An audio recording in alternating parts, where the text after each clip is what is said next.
नाज़रीन, अवामी न्यूज़ में ख़बरनि जो सिलसिलो जारी है। नुक़्ते से तव्हांखे खिप्रो खां ख़बर ॾींदा हलूं त खिप्रो लॻ पेरूमल में गुरु शंकरपुरी जो मेलो अक़ीद एहतराम सां मल्हायो पियो वञे। मेले जो इफ़्तिताह मुखी सोमजीमल गुरु शंकरपुरी जी समाधि ते चादर चाढ़े कयो। हिन हवाले खां वधीक तफ़सील ॿुधाए रहियो आहे खिप्रे में अवामी न्यूज़ जो रिपोर्टर हरेश केबीसी पंहिंजी रिपोर्ट में। जी नाज़रीन, इन वक्त मौजूद आहियां खिप्रो लॻ पेरूमल दरबार में, जिथे साईं शंकरपुरी जो मेलो 3 ॾींहं वॾे जोश जज़्बे सां मल्हायो वञे पियो, जिथे मड़ी खे ख़ूबसूरत गुलनि जी लाइटनि सां सिंगारियो वियो आहे।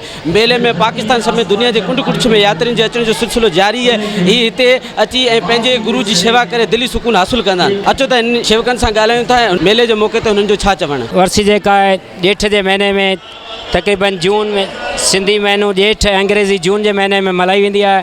तमामु परे परे खां प्रेमी ईंदा आहिनि, हिंद खां सिंध खां ऐं ॿियनि इलाइक़नि खां अचनि था। जेके शेवादारी 3 ॾींहं सत्संग कीर्तन हलंदो आहे, पाठ हलंदो आहे, भंडारो साहिबु हलंदो आहे ॾींहुं राति, ऐं प्रेमी काफ़ी शेवा कंदा आहिनि। हीउ असांजे मुर्शिद पूज गुरु शंकरपुरी साहिब जिन जी सालियानी वर्सी आहे। हीअ असां मेलो 3 ॾींहं मल्हाईंदा आहियूं।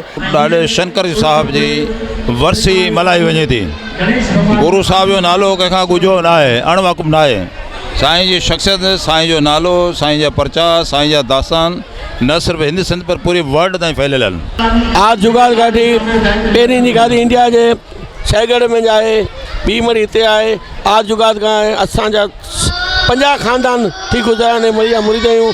जेका बि दिली कमनि आहे, औलाद जी ख़्वाहिश आहे, बीमारी जी समापति आहे, हर दुख दूर थींदो। कीर्तन माण्हू परे परे खां अचनि था। हुननि जी विश्वास, हुननि खे यकीन मेलो थिए थो, हुननि खे विश्वास आहे, हुननि खे फ़ाइदो थियो आहे। परे परे खां अचनि था। साईं गुरु जी 77 साल जी वर्सी आहे। असांखे तक़रीबन 28 साल थी विया आहिनि मेले लॻाइण खे। उहा तक़रीबन 77 थी विया आहिनि।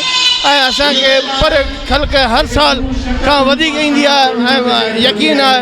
ऐं परे परे खां इंडिया खां ॿाहिरां मुल्क खां हर माण्हुनि जा मेले ईंदा आहिनि। एॾी मेलो लॻायूं 17, अरिड़हीं, 19 ॼेठ महीने में लॻाई वेंदी सनातन धर्म जे मुताबिक़। ऐं हर महीने सिंधी अरिड़हीं असीं ते मल्हाईंदा आहियूं। तव्हां यात्री तक़रीबन पूरे सिंध मां अचनि था। ऐं ख़ासि शहर जेके आहिनि खिप्रो आहे, सांगड़ आहे, शहदादपुर आहे, माना सांगड़ ज़िले जा तक़रीबन माण्हू असां वटि घणा अचनि था। उन खां अलावा सिधिक रखंदड़ माण्हू जेके आहिनि उहे पूरे सिंध मां हिते अचनि था। पहिरीं त सभिनी शेवादारनि ऐं शेवकनि खे ॾाढे जे मेले जूं वाधायूं। ऐं हर साल वांगुरु हिन साल बि वॾी धाम धूम सां मेलो हली रहियो आहे। तयारियूं शुरू हुयूं। तंहिंखां पोइ यात्री हिंद सिंध खां आयल आहिनि, पूरे पाकिस्तान खां, सखर खां, ॿिए खां, पूरी सिंध खां आयल आहिनि। ऐं हिते 3 ॾींहं असीं भोग पाठ साहिबु रखाईंदा आहियूं, गीता साहिब जो। तंहिंमें जेको आहे भंडारो साहिबु 3 ॾींहं चालू रहंदो आहे। ॾाढे शंकरपुरी जो मेलो आहे। यात्री त असांजे जेको पाकिस्तान खां हींअर सभु आया आहिनि। इंडिया मंझां असां केर बि यात्री कोन आयो हिन साल।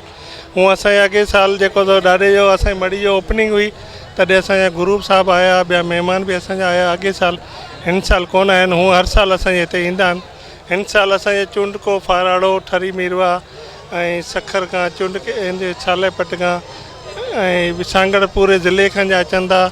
ऐं थरपाकर ज़िले में असां इहे अचनि था शेवक। हिते इंतिज़ाम ॾाढे हिते नगर हलंदो आहे, शेवा थींदी आहे, पूॼ थींदी आहे। 3 दफ़ा वास साहिबु थींदो आहे, सुबुह जो ऐं शाम जो 2 दफ़ा थींदो आहे। सभु तावन आहे, बिल्कुलु बिल्कुलु तावन आहे। ज़बरदस्त मज़ो ॾिसो, अमन लॻो पियो, अमन।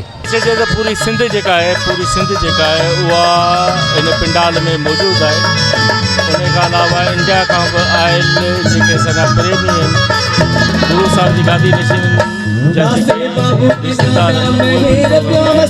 असीं ॾाढे शंकरपुरी जे मेले हर साल वांगुरु तमामु सुठे नमूने ई मेलो थींदो आहे। ऐं परे परे खां ॾाढे जा शेवक, ॾाढे जा चाहींदड़ पूरी सिंध, बल्कि हिंद सिंध मां माण्हू हिते ईंदा आहिनि, ॾाढे जा चाहींदड़। ऐं तमामु हर हिसाब सां गवर्नमेंट जे हिसाब सां असांखे पाक फौज जे तरफ़ां ऐं पुलिस, सिंध पुलिस जे तरफ़ां तमामु घणी सिक्योरिटी मिलंदी आहे। शंकर हर साल में हक़ीक़त सां मल्हाईंदा आहिनि। ॾाढो मज़ो ईंदो आहे, मौजूं ईंदियूं आहिनि। हिंदू कम्यूनिटी जे तरफ़ां जेको हे पेरूमल में मेलो मल्हायो पियो वञे, इन जे हवाले सां असां पंहिंजे SSP साहिब जी हिदायत मुताबिक़ हिते सिक्योरिटी जा सख़्तु इंतज़ामात कया आहिनि। हिते असांजी ईगल स्क्वाड जी टीम बि आहे, असांजी लेडी कांस्टेबल पुलिस वारियूं बि आहिनि, जेके लेडीज़ वारे पासे सर्चिंग जो अमल रखनि पियूं। ऐं असांजे अचण वञण वारे रस्तनि ते उते बि असां पिकेटिंग क़ाइमु कयूं आहिनि, जी को नाख़ुशी वारो वाक़ियो पेश न अचे। जी नाज़रीन, हिननि जो चवणु आहे त असां पेरूमल जे दरबार में अची गुरुनि जी महिमा ॻाए दिली सुकून हासिल कंदा आहियूं। कैमरामैन गुलाम शबीर सां गॾु हरेश KBC अवामी न्यूज़ खिप्रो। वधीक ख़बरनि ऐं तफ़सील लाइ विज़िट कयो अवामी news Facebook page, YouTube page ऐं अवामी न्यूज़ वेबसाइट।